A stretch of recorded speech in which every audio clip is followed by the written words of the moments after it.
ஏங்க வணக்கம் வணக்கம். நான் தாங்க வருங்கால முதலமைச்சர்.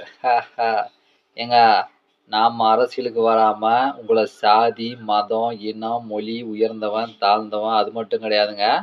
ஒரு மனுஷன் இன்னொரு மனுஷங்கிட்ட போய் வேலை செஞ்சா தான்டா பொழைக்க முடியும் அப்படின்ற ஒரு கேடுகட்ட ஒரு அவல நிலைக்கு இது பாருங்க.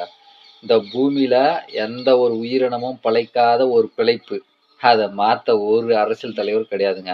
அது ஒரு பக்கம் இருந்தாலும் இன்னைக்கு நம்ம பார்க்கறது என்ன தெரியுமா? அந்த முருக பக்தர்களுக்கு தான் இந்த வீடியோ. முருகர் என்ன சொல்றாருன்னு முருகர் அதாவது அரசியல் அப்படின்னா என்னன்னே தெரியாத அரசியல்வாதிகள் இருக்கிறாங்க பாருங்க. அவங்களால தான் இன்னைக்கு நாடு நாசமா போகுது. அந்த மாரி முருகர்னா யாருன்னே தெரியாத முருகர் பேர சொல்லி முருக பக்தர்கள் சுத்திக்கிட்டு இருக்காங்க.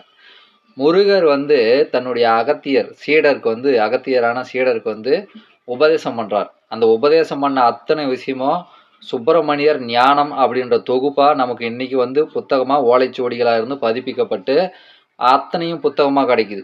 அதுல வந்து சொல்றாரு முருகர் என்ன சொல்றாருன்னா, அகத்தியர்கிட்ட சொல்றாரு, கற்செம்பை நல்லோர் வணங்கார், கல்லாலையும் செம்பாலையும் ஆன சிலைகளை நல்லவன் வணங்க மாட்டான், கோயில் குளங்கள்னு எவனும் தெரிய மாட்டான், திதிகள் சடங்குகள் பண்ண மாட்டான் அப்படின்னு சொல்றாரு.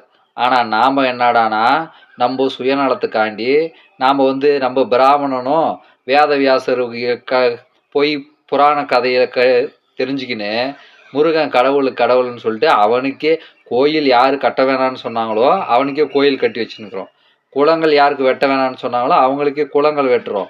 கற்செம்பை யார் வணங்க வேணான்னு சொன்னாங்களோ அவனுங்களுக்கே கல்லாலையும் செம்பாலையும் சிலை வச்சுட்டு வணங்கிட்டு திரியிறோம். நம்மளாம் யாரா முருக பக்தரானா கிடையவே கிடையாது.